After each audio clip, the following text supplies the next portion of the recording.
again, good morning. My name is Rosie Rojo. I'm the Community Programs Manager for the City of Santa Maria. And with us today is Alicia Vela, our Grant Specialist 2, and Daisy Ruiz. She's our Housing and Community Services Technician, and the three of us make up Community Programs. So the three of us are in charge of managing federal grant funding, specifically CDBG and home funding. We are going to focus on CDBG funding today. That's the only funding available right now for allocation for this coming fiscal year 26-27. And we are only going to be discussing public services allocation. So CDBG is divvied up in 3 chunks. It's public services funding, capital funding, and general administration. The general administration is what we use to assist us in funding what we do. So that's 20%. That's the max that we can use per HUD, and that's what we use. The 15% is what's allocated for public services. So 15% of our overall CDBG allocation is what we use for public services. Again, that is the max. I wish we could do more, but we are, we can't. It's a requirement of HUD that we can't go over that 15%. And the rest is for capital. Now, this coming fiscal year, like this current fiscal year, we are, the city council has directed us to utilize our capital funding, which is about 65% or so of our overall allocation, for a city project, which is the sports complex. That is a project that needs to be done in a certain amount of time. And that is a city project that has already been funded and will continue to be funded into fiscal year 26-27. So if you are here thinking that you'll be able to apply for capital funding for this upcoming fiscal year, unfortunately, that will not be a possibility. And that is why we are not discussing capital funding today. We're just going to go over public services funding, which again, is capped at 15%. That means approximately $210,000 is what will be available. And usually the allocation amounts are between $15,000 to $20,000 per agency. So with that being said, I'm going to just do roll call. So just a reminder, as Alicia mentioned, attendance is mandatory, and in order to apply for CDBG public services funding, and please confirm your agency's attendance by using the Microsoft form link in the chat, which Alicia has posted several times, so you should be able to find it in that meeting chat thread. Next slide, please. So what you can expect today, the funding criteria for CDBG, the application process, and what will be required of you if you receive our allocation. Next slide, please. So CDBG national, so a little bit about CDBG so you're aware. CDBG has requires us to meet one of 3 national objectives. So anything that we fund, regardless of what funding pot it comes out of, has to meet one of these 3 national objectives. So either it has to serve primarily low to moderate income people or areas, it has to aid in preventing or eliminating slums or blight, or it has to meet a specific urgent existing need. More often than not, I would say about 99.9% of our projects and programs that receive CDBG funding meet that first national objective, which is the benefits low to moderate income people or areas. Now, when they say primarily, it means that over 70% should be low to moderate income people or areas. Now, there are certain sections, certain groups that are considered presumed benefit, which means that regardless of income, regardless if they're considered low to moderate income. They're automatically groups that qualify under this national objective. And you'll see that on your screen. Abused children, battered spouses, so victims of intimate partner abuse, the elderly, severely disabled, homeless people, illiterate adults, persons living with AIDS, and migrant farm workers.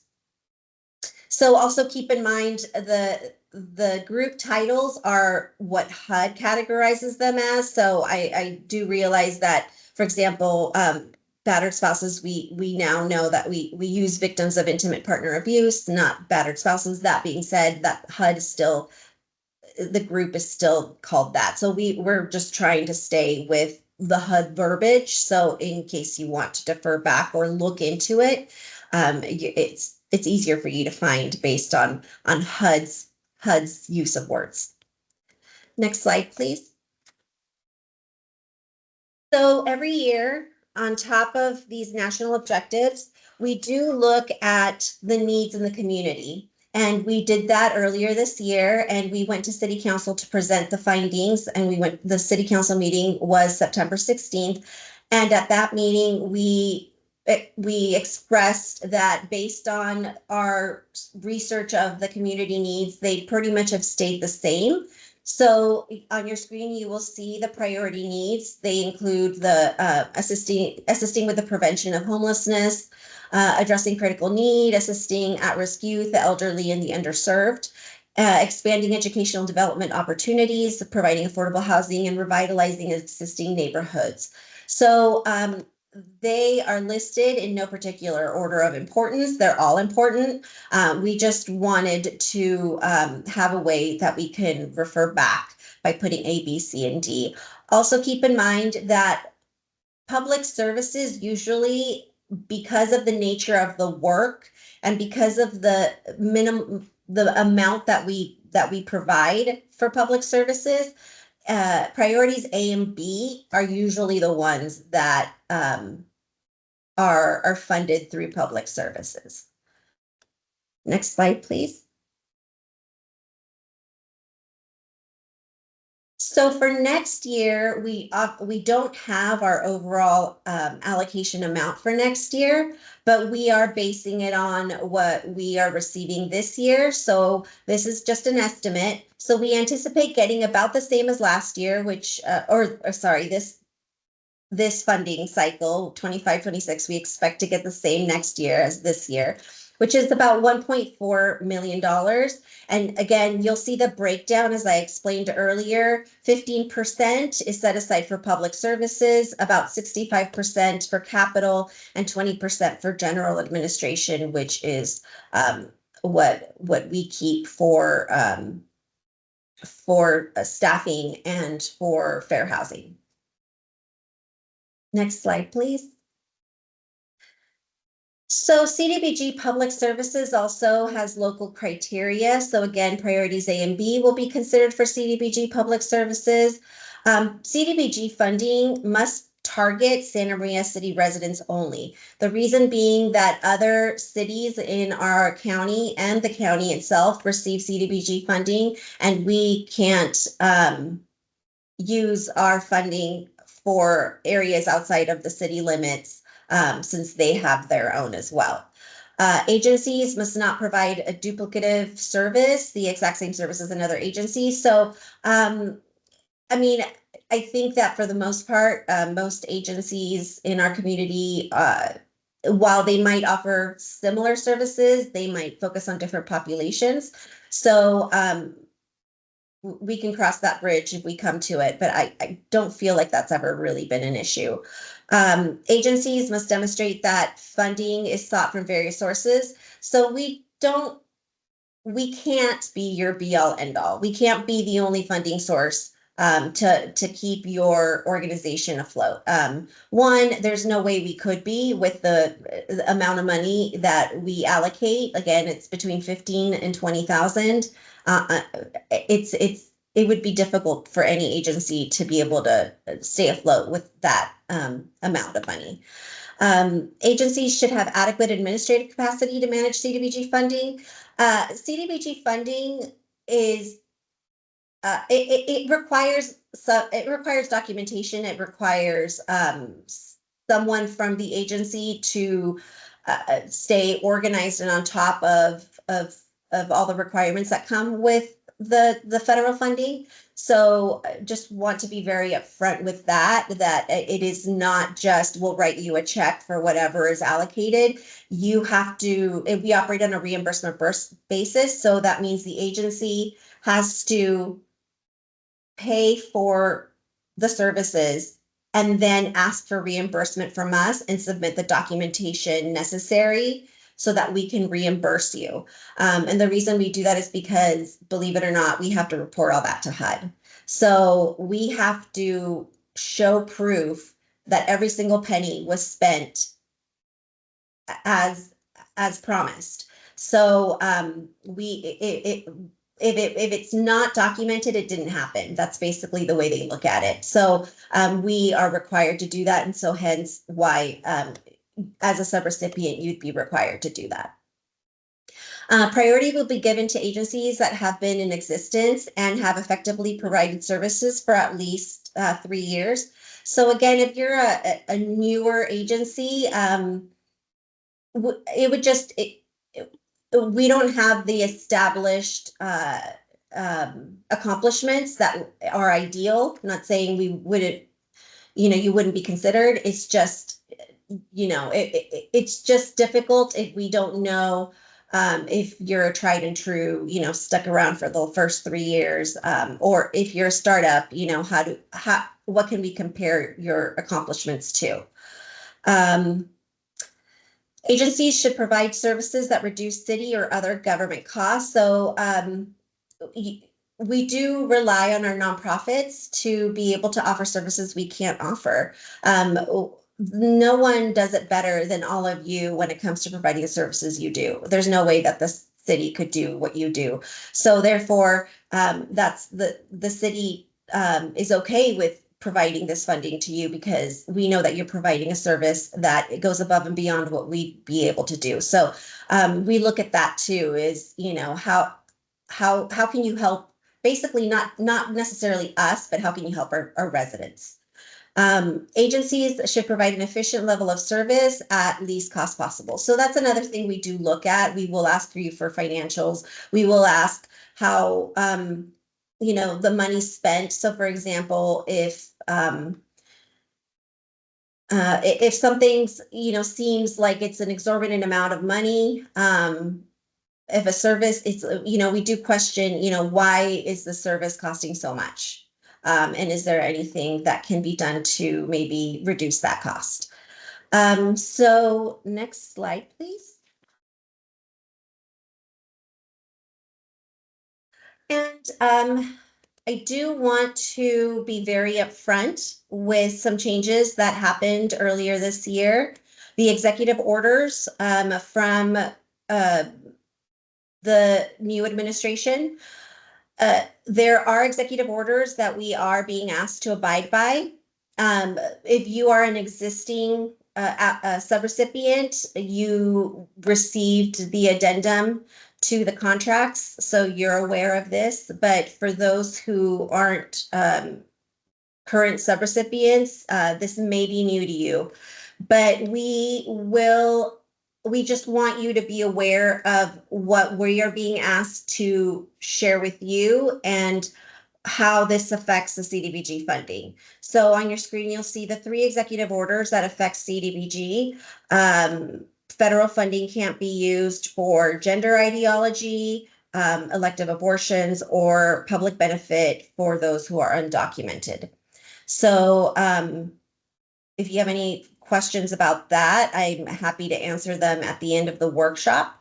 But for now, I will pass it on to Alicia.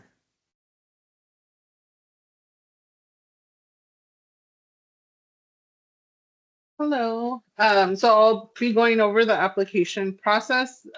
So here are the instructions, just the basics. The application must be submitted through Zoom Grants by 11:59 p.m. which is the Zoom Grants default time, on Sunday, November 23rd. If you're looking to submit an application for public services, you can submit up to 2 applications for separate programs, but you'll need to submit a separate one for each. Please make sure to read all application instructions in Zoom Grants. There will be application questions and also instructions below in some. So just make sure to read all parts of each question. Also, please proofread before submitting. There are character limits on your responses. So I know some may copy and paste. So just make sure to read through your answers and make sure that it's not cut off when you're submitting. Additional instructions and resource materials can be found in the library tab located in Zoom Grant. So that'll include your NOFA. We'll go over the instructions for the beneficiary tab. So that'll all be included in Zoom Grants. And if you submit your application before the deadline, you can still make changes to the application up until the deadline date. If there are any revisions that need to be made after, contact us and we'll see if it's acceptable, or if we need any revisions to be made, we'll reach out to you and you will open up your application to make those. The CDBG application questions tab, this will pertain to information on your proposed program that you're applying for. You'll define your target population that this program will cover. You'll describe your goals and outcome measures, any partnerships you have with other agencies, and if you implement volunteers to operate your program. Those will all be asked under the application questions tab. And then also questions 12 through 14 will be just general information regarding the agency. So if you're going to apply for 2 separate programs, this information will be the same for each application. The beneficiary information tab. So a lot of people get a little caught up on this. So we added instructions for each item. It's numbered here for reference, but this table here at the bottom is what it'll look like. So example 1 or the item 1, you'll put the CDBG amount that you're requesting. So I'm using 20,000 as an example. Item 2 will be your overall fiscal year 26-27 budget for the Santa Maria program only. So this will be just the budget for the program that you're applying for. So don't include the agency's overall number or countywide budget for the program. This is just going to be the Santa Maria program only. So I used 500,000 as an example. Item 3, % of CDBG investment. This will be automatically calculated by Zoom Grants. So in the instructions here, I just explained what the calculation is. So it's the CDBG amount requested. So item 1 divided by the overall fiscal year 26-27 budget for the Santa Maria program, which is item 2, and that comes out to 4%. So this will be automatically calculated. There's a note at the bottom here that says the calculations shown in the red text above in the sample cannot be manually edited and will only show up in the print preview version. So if you enter your information and it's not popping up in the tab, just make sure to check your print preview and it should be there. Item 4 is the overall number of persons served with the Santa Maria program funding sources. So easy way to explain it is how many people are you serving with that 500,000 that you have for your 26-27 budget.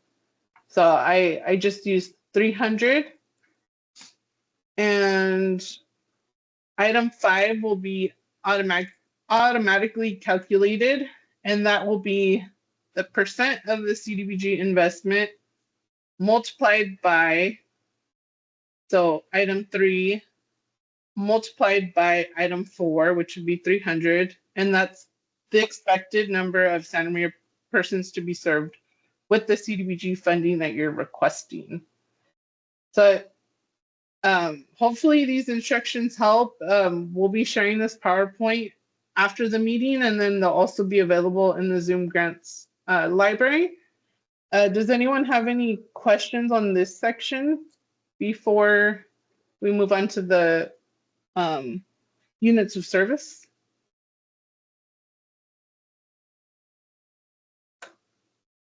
And Rosie and Daisy, I can't really see my, I can't see if anyone has their hand raised.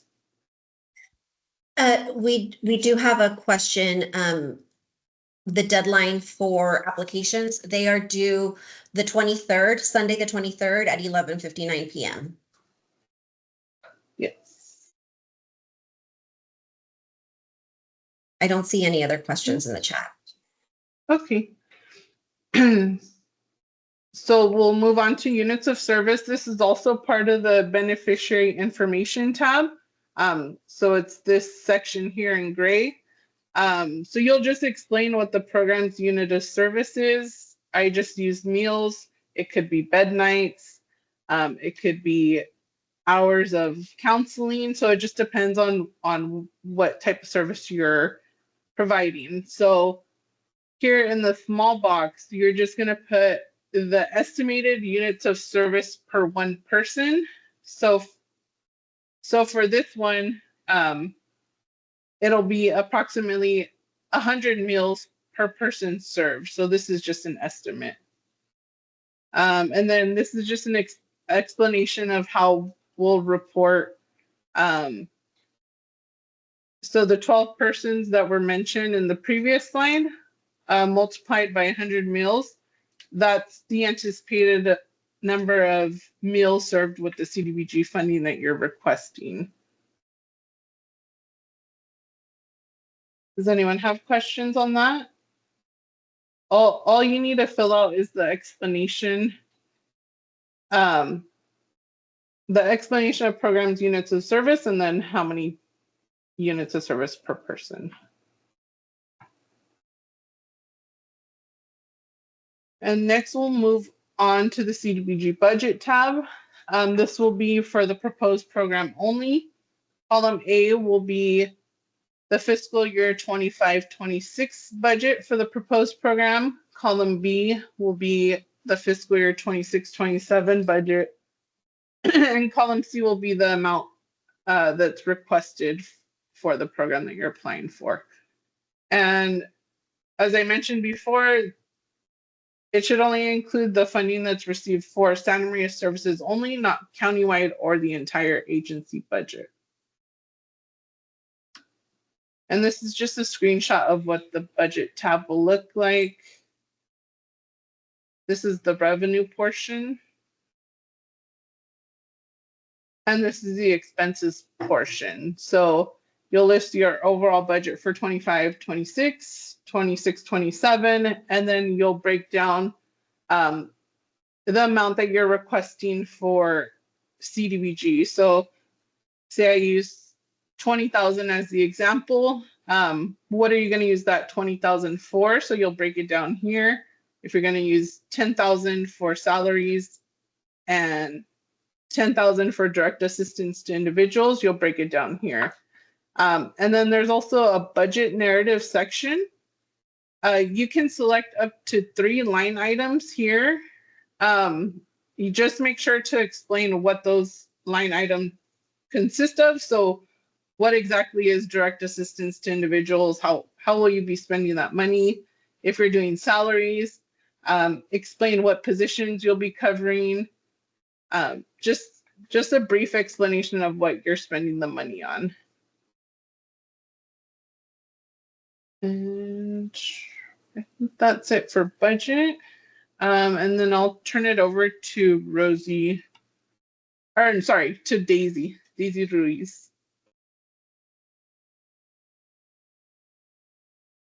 So if we do have any questions regarding the application or anything that's not working, on Zoom grants, you will be contacting Zoom grants technical support. Their information will be on the NOFA as well as here on the screen. And we highly encourage y'all attend our office hours if y'all have any questions for us or the application itself. We will be hosting these several times, and I will, in one of the next slides, you'll see the schedule. And these office hours are times for you to come in, ask questions, get your questions answered. And yeah, we really set that time apart to dedicate that to any questions or concerns you may have. So please take advantage of that because we are here to help and we try to make that time available for y'all to get your questions answered. Next slide, please. And yes, like I mentioned, here are office hours. They will be starting on Thursday, October 23rd, and will be every Thursday following. From then until November 20th, they will be from 10 to 11 a.m. via Microsoft Teams. And yeah, and we will send out an email with the meeting invite link, or you could always message us. But I believe we will be sending out a email following maybe possibly next week, early next week, with all the information covered in this presentation, as well as links and everything you need to be prepared. So please take advantage of our office hours. Like I mentioned, our last one will be on Thursday, November 20th. So please try to, make the time to review the application before then. That way, you're not stuck with last minute questions because unfortunately we will not be available after November 20th. So please plan accordingly.